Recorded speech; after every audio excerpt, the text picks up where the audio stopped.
Melinda, I remember the day you were born.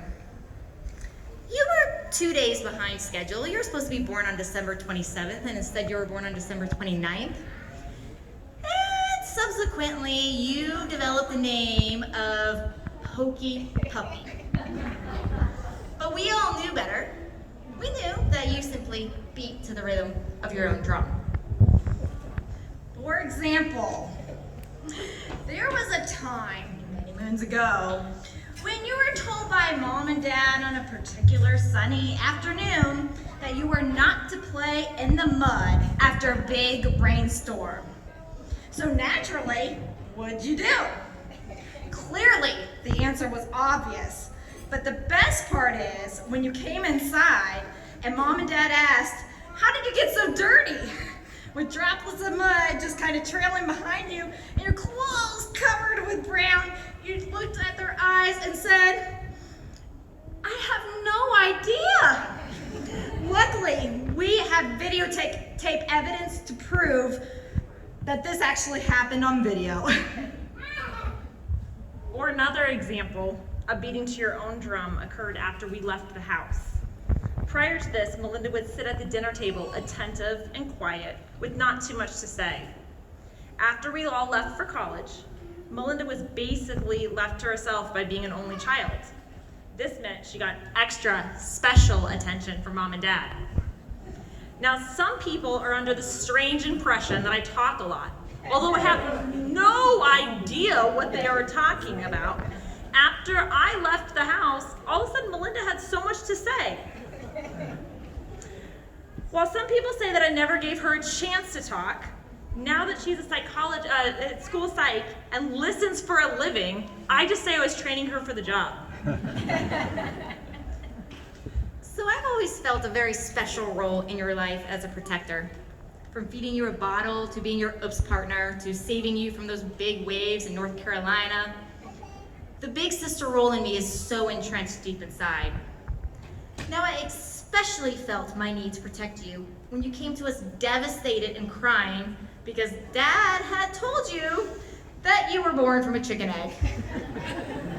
And after months of torture, we were really able to relieve your anxiety by assuring you that you were a real life human and not a chicken human.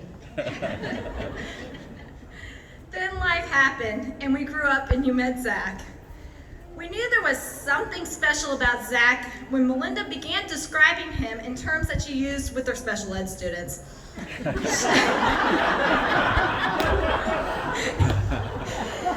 She explained after meeting him that she herself was one standard deviation above the mean and that Zach was a whole standard deviation above herself. And you know what that means.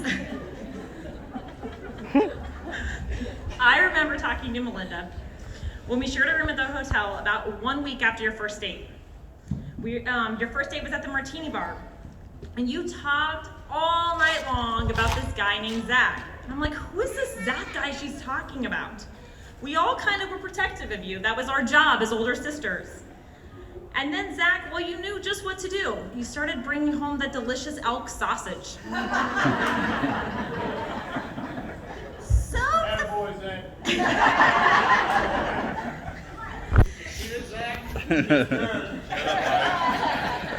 So the first real test in their relationship came in where Melinda got bed bugs. And she did what any great girlfriend would do. She shared them with Zach. And we all very clearly remember how you, Zach, handled the situation. And that's when we began to understand the amazing character that you had. We continued to grow in enthusiasm for the relationship and witnessing the kindness you showed towards each other. And when my son Thomas met Zach for the first time, he informed Zach that he would be a good uncle. Zach, of course, did not run. We figured it was our job as the family to make sure the wedding happened. As we watched my niece Evelyn call Zach honey, and we watched my daughter Ella tackle him down to give him a lip kiss, we knew we had to seal the deal. So the family family, we decided to spend the next, yes, it is you. So as a family, we decided to spend the next 2.5 years doing what any family would do, harassing him every time we'd see him, trying to ask when the ring was coming. That's a typical family response, right? Yes. So, as the wise older sisters would have it, we'd like to offer 3 pieces of advice to you, Zach. Firstly, the craft room is not the crap room. Look actually tonight at what the craft room produced. You may call it crap, but what you will actually see is magic up here. You say that Melinda does not listen. We recommend that you do not do this. And because so long you have called her princess, we have news for you. Now that you're married, she's not a princess anymore. She's a furlong queen. And in case you ever forget, we have something to document and for you to hang in your house to look at, just in case you ever need reference.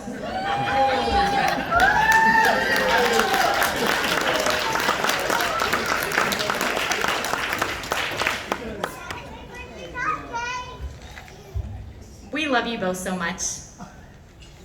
We couldn't be any happier. Welcome to our family, Zach. And it would not be right if we have the 3 guys come up here and help welcome Zach into our family. So since we gave advice, we are going to allow them to also give you guys advice. Oh, this is gonna be bad.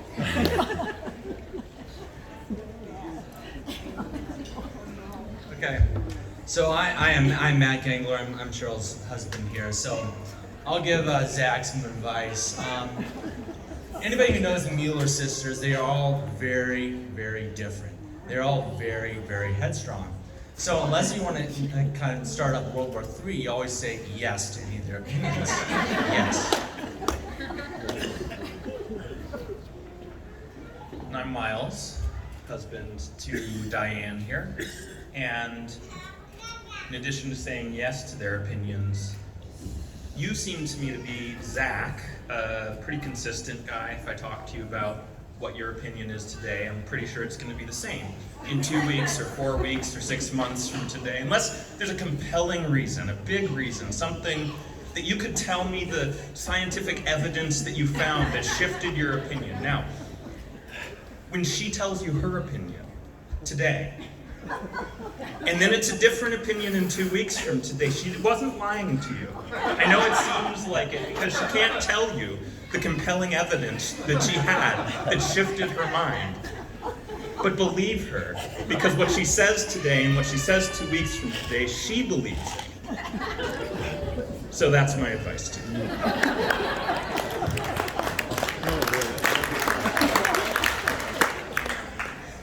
Well, best for last, I'm Dan, I'm Laura's husband, and I got told to give you good advice, evidently. I was wrong, so I wrote it down, and then I got told not to give you good advice, just to give you funny advice. But it's not just Muellers that are headstrong, so I'm headstrong too, so I'm going to read you some of my good advice. And so, use active listening. Starts like 10 minutes ago, by the way. So, listen more than you talk. Let her talk, and 30%, 70% ratio. There's a ton of literature out there, you can read about it. Never stop trying to figure her out. We may have mentioned that Mueller women are complex and maybe a little hard-headed. So it's a skill that you'll figure out as you go. And I'm going to skip the next 2 pages and go right to something that's kind of paid off for the last 15 years or so for me. So getting to know each other means you will also kind of eventually figure out what pisses her off. And kind of how to push those buttons when you forget the list of the lessons that we just talked about. So conflict is inevitable, but combat's an option. Remember that? I learned that the hard way, so I'm trying to help you out.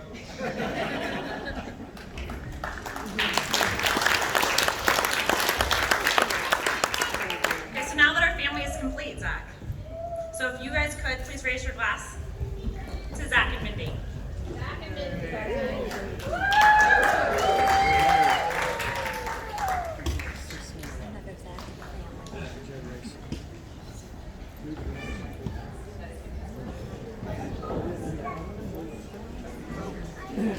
Next